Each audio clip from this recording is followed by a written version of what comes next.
السلام علیکم۔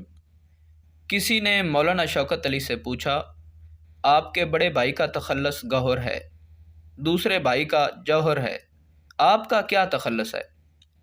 مولانا نے فوراً جواب دیا، شوہر۔ اکبر الہ آبادی کو کسی نے خط لکھا اور آغاز میں انہیں قبلہ لکھ کر مخاطب کیا۔ اکبر نے جواب میں لکھا، آپ نے مجھے قبلہ لکھا جو مسلمانوں کے لیے قابل احترام جگہ سمجھی جاتی ہے، مجھے سمجھ نہیں آتا آپ کو کیا لکھوں، میں یہی لکھ سکتا ہوں، وعلیکم السلام جامع مسجد۔ پطرس بخاری ریڈیو اسٹیشن کے ڈائریکٹر تھے۔ ایک مرتبہ مولانا ظفر علی خان صاحب کو تقریر کے لیے بلایا۔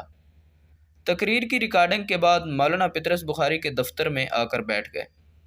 بات شروع کرنے کی غرض سے اچانک مولانا نے پوچھا، پطرس، یہ تان پورے اور تنبورے میں کیا فرق ہوتا ہے؟ پطرس نے ایک لمحہ سوچا اور پھر بولے، مولانا آپ کی عمر کیا ہوگی؟ اس پر مولانا گڑبڑا گئے اور بولے، بھائی یہی کوئی 75 سال ہوگی۔ پطرس کہنے لگے، مولانا جب آپ نے 75 سال یہ فرق جانے بغیر گزار دیے تو 2-4 سال اور گزار لیجئے۔